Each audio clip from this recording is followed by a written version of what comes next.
kuntigi be alay seguna suma alaga simaya nu sante ya fam nga kirinya wonna hamma bambam fe ala ko tu ngo mbel khaso mpori yira wonna malu me ke khatera won qalu wonya te khatera ala kana sembe fi womma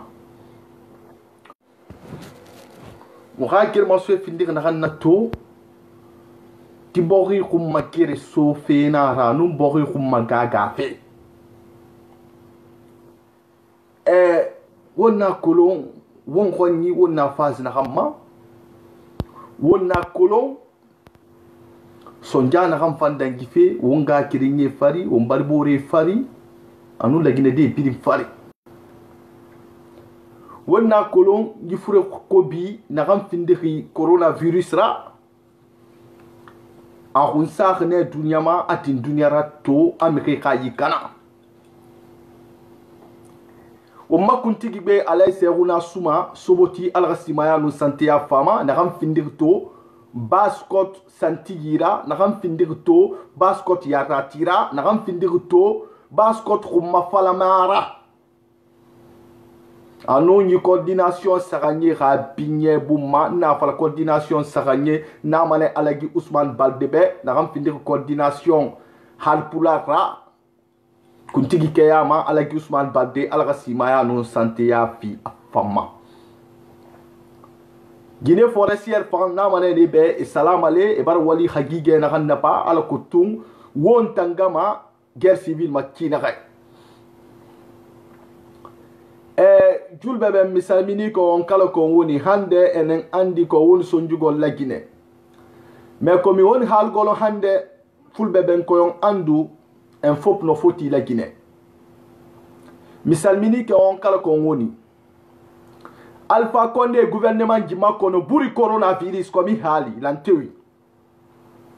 parce que be do be wolli aduna fop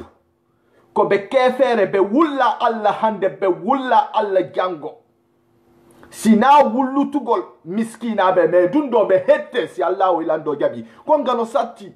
kombo yidi heba biddo jandinamo wala pigidi fo yiya goddo gono wara mo ari nyande goto wara mo goddo gono ari fi nyande gellangal goto pet wala biddo ma on be do be indi o ko fi affaire nawnare ma pibe coronavirus est-ce que nga kerenye i coronavirus gife na ngumma mangasa nyi konto fidiri ntanna ga foni ke kuntigi gife muy gouvernement konto fidiri kone fagamane bidim fagamane lo hondeko ina fendi ndira bama iyongo ma era bama le iga miskine irawa mais ngutan mi mun kutan na wama iyetena na wama parce que ina hanna bama to anu fama na hanna badi ina miskine ne gaira wama naki wabara tinto watan so cadre lantare ya alhamdulillah rabbil alamin kire nu kasori to ina gere gilantare ya sanke bida folo khindiane nanam findir na lantariara sek talibi silla ministre sek talibi silla anu waye gina fo kitagi na lantaria awa hande aduna fop na suti parce que be ukindiri akune mabbe parce que hande komi won hal go landuna fop no suti ministre be no tom be ala yutude be ala hari bonjour akune mabbe kasuri hande kadi kambe be sikki ko be wadu no hanki et puis ko be won wadde ko ginembe be won wadde non ko hore mabbe be won wadde mais nange be men wala aduna fop be do be alaki ke be do ko criminel be ni be do be yida lady be do ko sunnugo lady ame be fala ngama semale dune pirimbe fasa khlima ngwa fore na kambira ala se una soboti suma ngama semale e bara ngwa fore la soto dende mo ala se una suma pinya dende mulo ala se una suma kambira bas gine ko mi kambira dune folo ko bon se fe na mara yo mo bon se fe na mumma wo mo ma fore pinyama yara sanyina kenna hambira sanyina fama ko ga politique raba mo ga politique raba ngutin khama ko fefe findir bon sofera wala to mane wala luna parce que bon sofe nous fefe na muno mo sumbude menina non dira fo on khati menina ma ngutambala décider ngwa ibo khuma fala kotun démocratie ka sabati ka na kan kene meninara ka muna kan kene meninara kono dende tamun kutan tongo makore imku yusi ya tekan ka muna fanyima I ka de ka muna fanyima I ka intérêt personnel ma I bon so fe khunna kana I so so de brebore inu siga findira muna fagira fonike tagi ala kotun ne ka fe khunna kana makina ala woto ba o fam fa bane Pigidim fo hande ko woni o problem ko jokki hande na hay nokku ko bas Guinée ko fi sabudun do chaque fois si mi juri mi toroto Allah mi inni Allah ida suti gonga sa tawa hande menen ko men woni wadde ko defandugo leydi amen fop no andi be do ka keferebe be Allah jike hande be anda nyang sa tawe be yida Guinéen hande be yida Guinéen jango sina walgol Guinéen minni Allah da sutti gonga ko amburata wallugol gonga wallu gonga ko amburata wallugol gonga wallu gonga Allah seruna suma ngutan na bureau de la coordination ngubala décider ala ko tourne na ram fam may boribe na ram fam bas Guinée be na ram fam moyen Guinée be na ram fam haute Guinée be na kharaba mesure de sécurité yona mutongo ki anu la Guinée protéger ma kina ba c'est muna mi balo me yira o may gouvernement o may yarate e mu gahu ala yarate mu gahu annabi yaratina kit fi fe mi rema woni siga la hande na hanna bama ina ka era ba fi na alkutum mi gato mutingana ma khasali wo fanyira bama na alkutum dunya ka ko wo fanyira ba fi woni siga kamera tira mi khira fanyi na hamma semma dunya to fanyi fanna kui malebe kelen tongo fi efe do bore mana hambalo mahira etam mu bezonge e kana photo tongo bi ka kamera tina ma alkutum dunya bi ka ko fasaklma etam malebe ki fi na ma emu bezong na ma ka fanyina na kan findir dom belbele ra ta hum ma fala fira ya min ti fira fe belbele ra ba fira là on peut comprendre mais puis girin kon kala won fe jugol hande kame mi sudata on ko kasori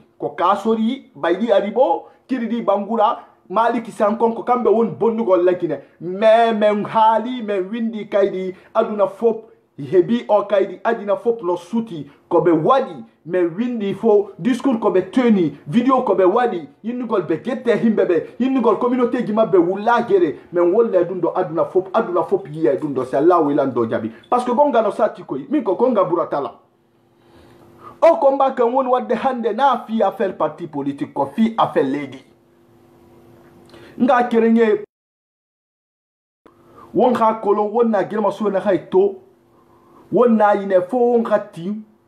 won khalla won khama lambarma won malangi nan bina da ginera momma won muno mo manga kiri nyara kotide won no mbelga so mbore yira beno nga siga tahunna won siga findira kontira kamalira mi khebe won siga findira munafa gira mi khebe won mi khebe brebore won mi khebe yaiso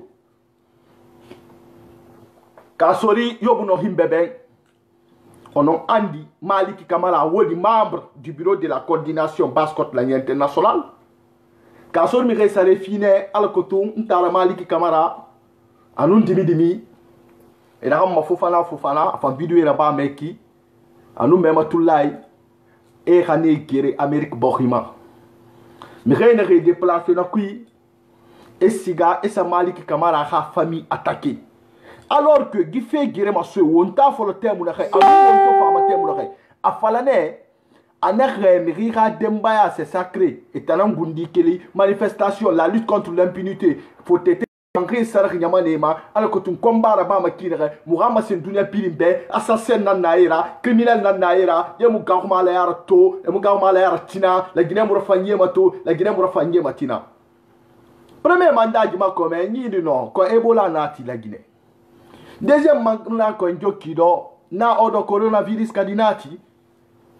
ono honno sikuda wulugol miskina be ono siki akire ni tun miskina mura wama aliyatime mura wama wobala ibo tuhunsa wobala gine ke tongo we findi khoyere khonyi pe wota wona mi de wona mi de nguta mutima fefe finir sinyo yara ibori kana fira ngumutima nara dende fama ala gine yala ala gine katungo ay se bore fari ngwama nana ngoma kono Alpha Condé tanka mangaya bara yonde Alpha Condé ka mangaya bara yonde ngana tam falo be terre terre lamu Alpha Condé la ni hande kadi koy dundo mi sura tao parce que si lamu goddo go futkiti la nugol piji dum gono tonko yeta mais ka sori ko kambe wadu wadde hite be jamfuno lansana konte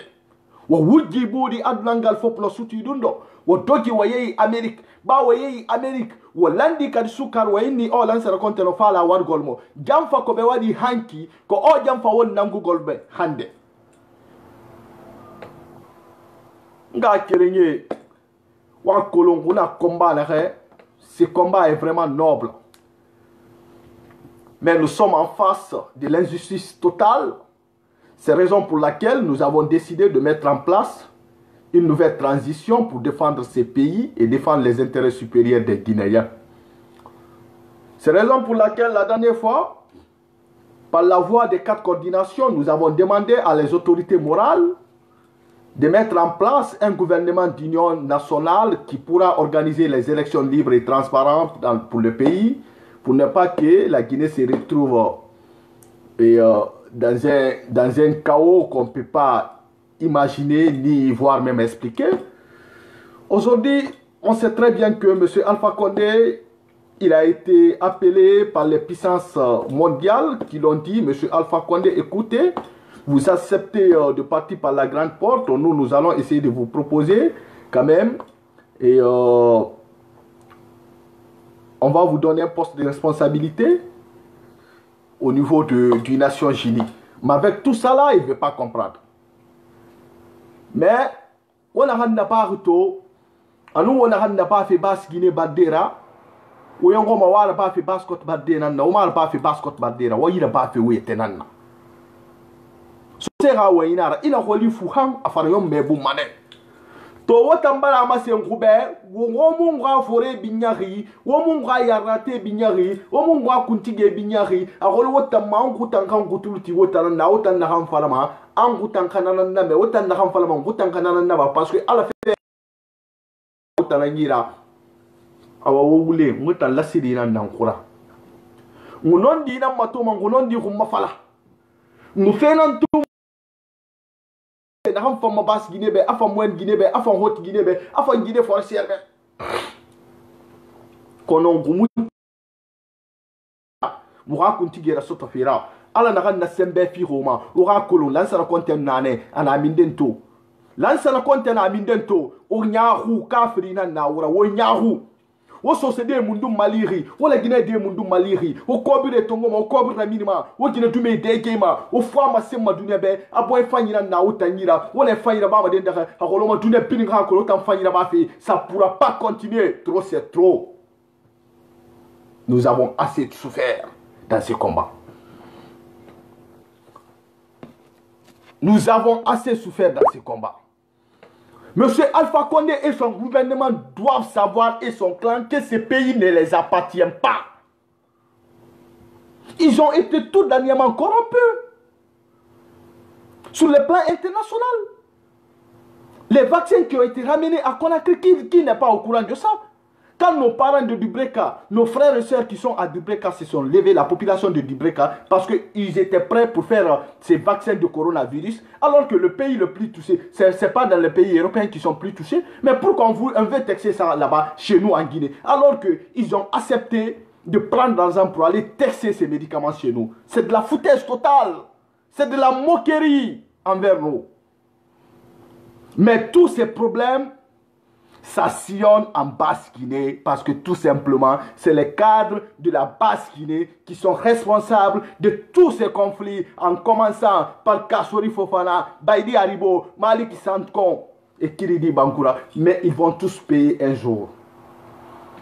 Parce que l'histoire restera toujours l'histoire, peu importe le temps. On ne peut pas changer l'histoire.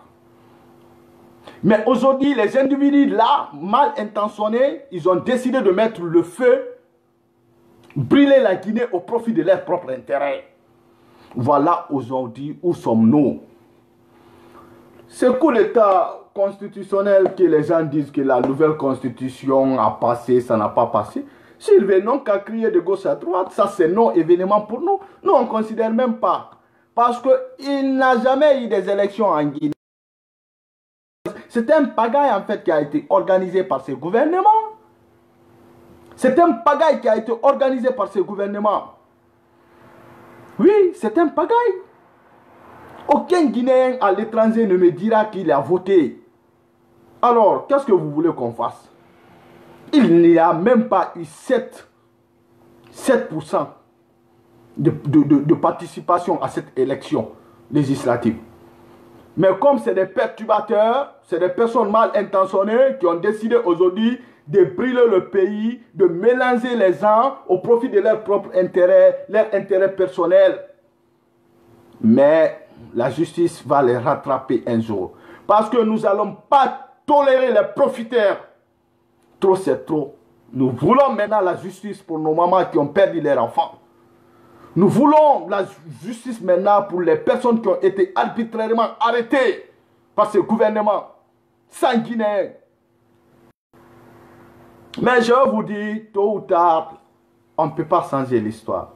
On ne peut pas aussi changer la vérité. La vérité est en face de nous. Je vous dis et je vous répète. Mais ce combat, nous allons mêler ce combat à sabre. La victoire ou la mort, nous vaincrons. Entouré des bateaux qui lui dit qu'il est le plus beau.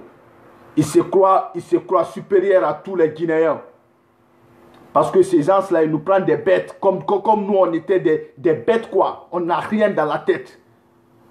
Mais ça, c'était à l'époque. Le monde a évolué. Nous sommes au XXIe siècle maintenant. Nous avons fait des grandes études. S'ils pensent qu'ils ont passé dans les grandes universités, nous aussi, nous avons passé dans les grandes universités. Ils ne vont pas nous faire peur. La Guinée nous appartient tous. Nga kerenye, on a tourné, on m'a bas Guinée kuntigi, n'a rien fini à l'essai, on a soboti sumara, a girma sui n'a rien n'a pas, a non a girma sui n'a rien n'a pas fait, à la coutume bas Guinée kalam, konoto, à l'essai, on a suma, rasimaya hombara kuya, mais rasimaya honna kuya lumana l'autumedi. On a tori, on m'a pris en alale na hamato, miskine wa na hantife, balumuna amire yirato, balumuna amire yiratina. Ne resarre pas fait, et fasarre pas kioki, na rankon nankuma, et rankuta miskine mali. Ba isarre na hamba manaki, inabama ala nambe. Ala non nere, ire yire fanyi belaki, ikola na hakolo. Na ramfi me do bore ma ba to mune yo fuitanga video nan to bwera camera nan to bwera tinera. Irane ma sen dunia be fasaklima anta na nye fankire balo erato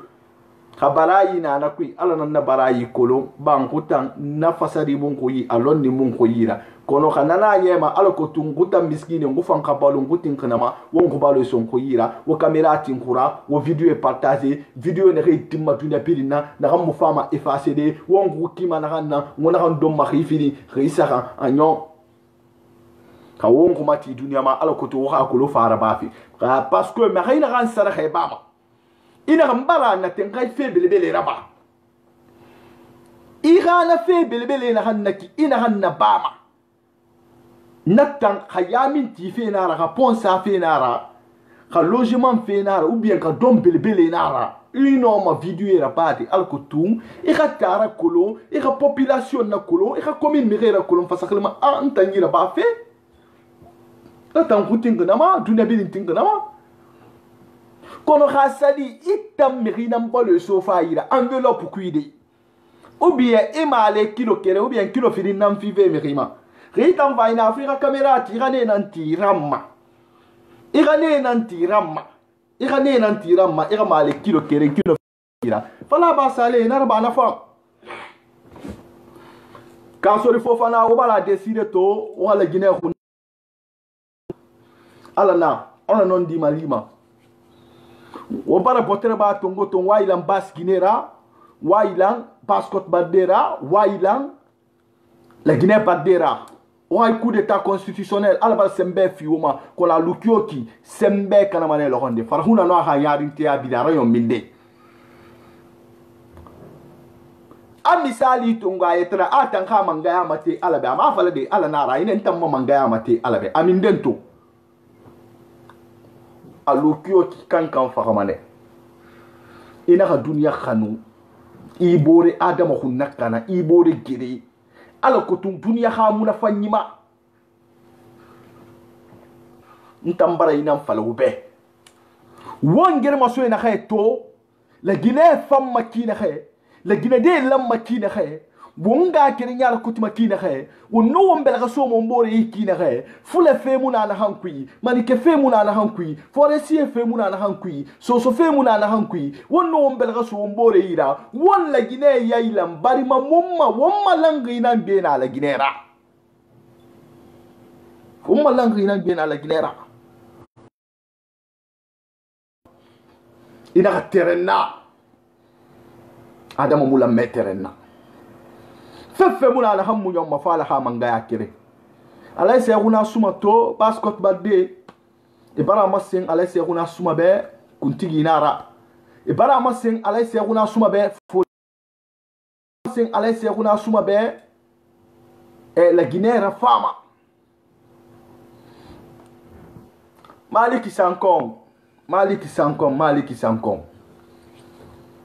Maliki Sankom enu damaro tana milice rekite la Guinée fona afuha la Guinée de basar khera ou la Guinée de fakha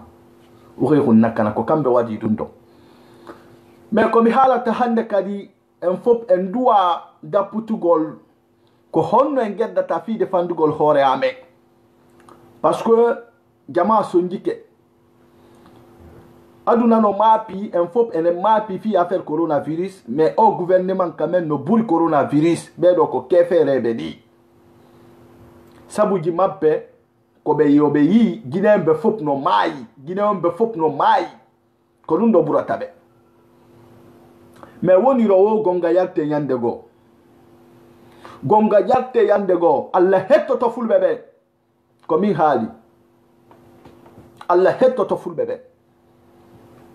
dagine hande ko himbe ben jelu wonu mayude har bendande mabbe no wullude fi Alpha Condé clanki makko menen sime haali beni hande kadi ko fi wallugol fulbe be yobe yobu laamu mais sa tawe ko o be fulbe ben wawi gollugol lagine Allah okko be laamu mais ye kambe kadi ko onnu be wawi wadde der duubi gey ko dum do burate gonga no satti wadi der hotere ko no wadi hande kadi be klangino joji be jettu ko nem otage wollugol o ko kambe ko menen men wolle be sibe feti menen feti burimo woni o be yehe parce que comme fala retadu golo affaire nawnare sibe wani kadi organise gol élection go be organiser dundo kadi mais dundo marsata sibe figiri dundo be wala en fo parce que be do himbe be mayo be no hay goto bura hay goto mais pay kunjel warama axe pay kunjel warama bambeto commune de Ratoma ko tontu woni cible gi mabbe ko tontu be na bata chokobe nata ka galle himbe be lanka pigiri himbe be fella himbe be kon wadi hande kadi trop c'est trop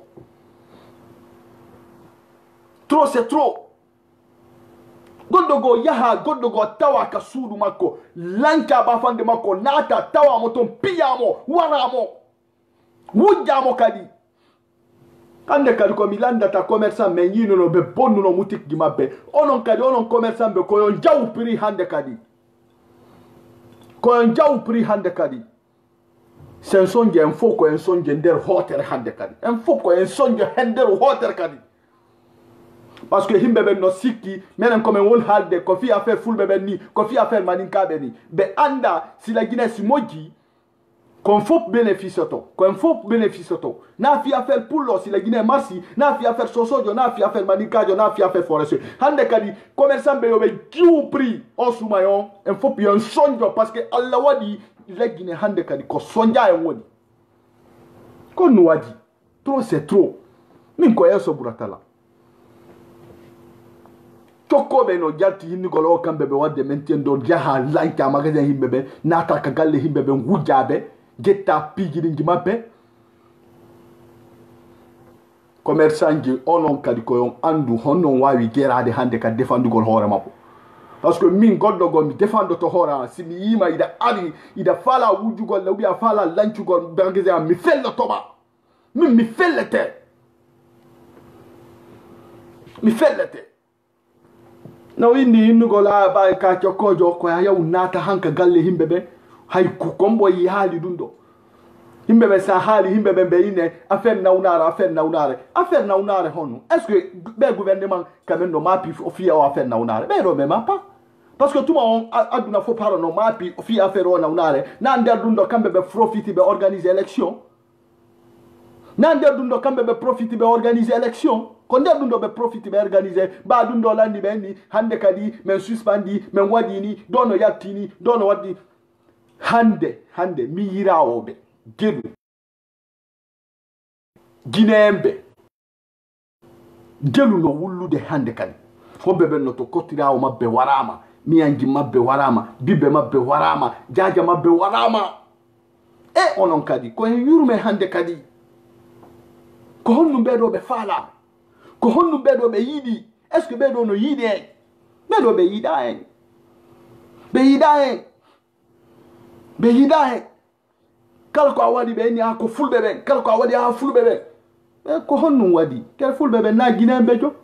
damaro halata hindigol dono latini dono yaltini kanko tigiri mo souteni Burkina Bejo kanko tigiri kadi comme libérien jo comme hinata dundo hindigol communauté engino ko fejjuno guide forestière be jabi be jabali coordination basse Guinée menen mengolle e alagi Ousmane Baldé yo la Guinée un fop no foti la Guinée ma ko en jabu gollindire ko en jabu jondugol jungo ko dundo brotaye ga kerenye passport Baldé khafolo be kasori abara masento bas Guinée mura fama 2010 anna mekhe yama mekhe mangaya tungwe mangaya fi Alpha Condé ma 2010 to dangi atanka sori nan kere manti amini 2013 a député ya se tenait à parti GPT ana Alpha Condé gundi critiquer ana ti ana fala ana bas Guinée ana sosodi na nyona voter Alpha Condé be na nyona ting Alpha Condé khambira nyangama dina nira atine afala 2013 ana so assemblée nationale anu Mamadou Sadou yatmun hoyamba gere nuna anu maliki san kontagi basko tra turun sanyibini yiso so cadre nara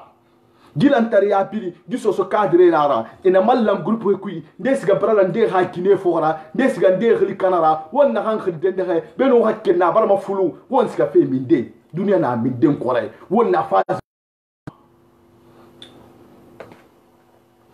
ala non dina madima ala na non dina be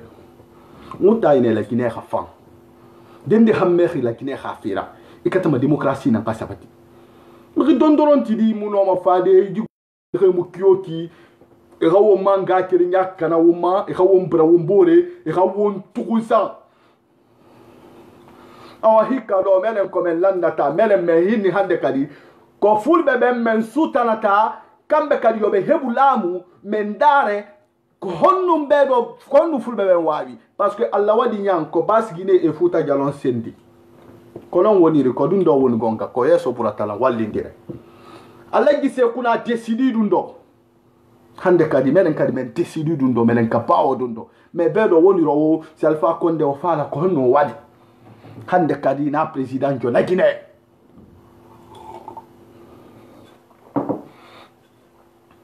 il n'est plus président de la République en Guinée. Nous allons dans les prochains jours, dans quelques mois bien sûr, nous allons essayer un gouvernement qui sera en mesure de mettre en place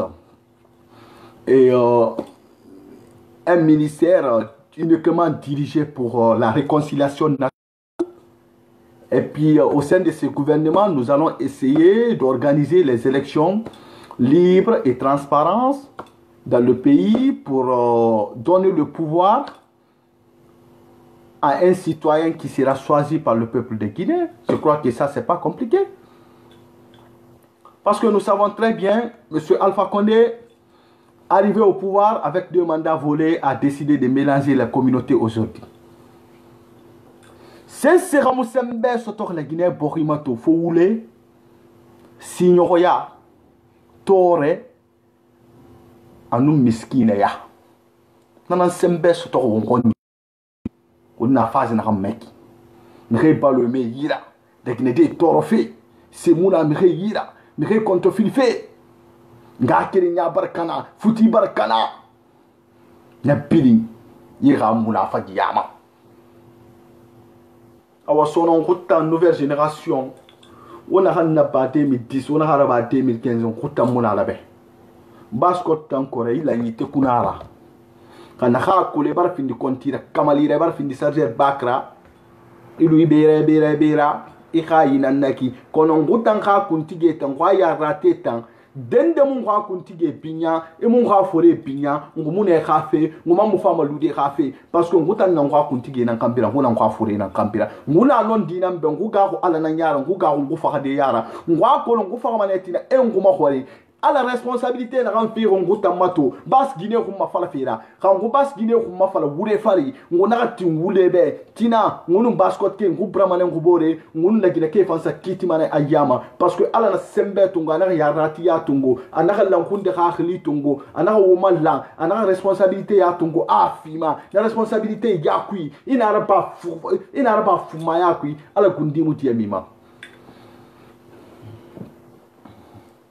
hande ko bi halata on ka sori anu kiridi bangura conflit ne tagi kono e ka conflit e ya muemma nana ma senga yi gouvernement tan to do yele nan na yimi khira comme muemme do ro tagi conflit ne tagi e kana wa menni nga kirenye wa kolon to video temu de mbara khon kuya nu wa mana kham fala fo be ji furi nyaahi na ki coronavirus al khama kuya la gine de batte birina wonga fala umana afrika nyebe wonga hinna wombora balu fera balu mula me yila kono ne re balu fima sutura kui enwali ala khabara ne re fara bama ba mi rinde na sarhe bama ne ala kuta ha sarhe ba ndefa na sarhe bama ne ala kuta ha yete masi ndefa sarhe bama ala nambe mi na kan sarhe bama ala be na ala bama sutura nan kui kono mi na kan sarhe ba fala kutum mi re ga kula sarhe ba fi na nyama nan kulma nyama ra kulu ngira ba fi kwa ita tasaraka fi gundo parce que mo andi hobbe be ala ko be nyama dundo ko gundo watta parce que mo andi ko fi alla won watte mais ko fi ko ita tasaraka fi wolugol aduna fop mo yitu de saraka dundo na hinugol de ko mantugol parce que hobbe be kad be yidi mantugol donc ko mi halata on fi alle lando ko yembedu hakkilgol jahanko kundallu ngalun konton kalbo nyalan tota dula hoduloto ngalon e problème o min binna banko to nata wole gi handi nyonye domani kaben coronavirus ko nyimman kaben mbade malu kemal musuman no betoro min fananto nisi min fonna moro die jahanka kundal karamba juba jabir kundallo aledo kafudu kan balawunu sitano min benna banko to asi bono nyami na kele no maninkalu nyimin fola lien ala lonka fo madeni tali la Guinée di la Guinée a tissé la benna full alcool, la Guinée a tissé la benna soso, a tissé la benna maninkako. Mais mi yetambiko na jamana adopi a keju. Nimma bolo di nyom bolo. Kana kele nya la sabati. Ka yida dunya la ka fo. La Guinée ka na kele mfa kele mbe mo kele ndedi ni hakili do nyonna adi soron déjà ni sila minka mbara sila kunta mine. Mparema munna nkalon bi na jamana ni toro min do nkalon bi farfi na toro min do wodo nimma bolo li di nyom bolo ka fula ko bla ka manika ko bla ka soso ko bla ka forestier ko bla ka ida na kele nu kema nu musulman bela ko mbe mo kele ndedi adi soro mbar perdi nka yende min tambila lansana kuyate atien amaminke alpha konde wati mi 2010 eter election konyado wotambini e ma sarfo isorama e kwama ko jeli ladi o kakanka hakili dalma mol min ka kelma don kel kunu rpg ko do ke la bon tien ke la fin betien bibi wolule miskina ya do mo min na san kudal ye iyo mun no min da kumal foni ba kana ka sur makiddu ba wolule ya fe bi ka rpg kunna tien ka rpg ta anukaz irkan na muna famma nyimin fola lien ala lon ka fon dolu ya dole ka jamana men ku mafo ala ko tu nyimbolo di la nyombolo nyami kana kede nyala sabati ka ida dunya bela ko mbe mo kenen de di nda kerenye fonike kontege ala ka bara yi fi misimi di bidina lankhima ala ka la parce que won wama combat na on mato won wama ne la Guinée khallan bas Guinée khallan ngutan nguno mama sey na khangita de lankun de khakhli nara alkotu wondo mbel kaso mo bore ki na khe ba ala barakitaran kutanam fanna bureau kuito au nom de coordination de la base Guinée au makunti be khri ale seruna suma misalmini ke on kala ko woni on jarama mi wetti ke mo jano getugo tan argol ka pazan fonike kuntigi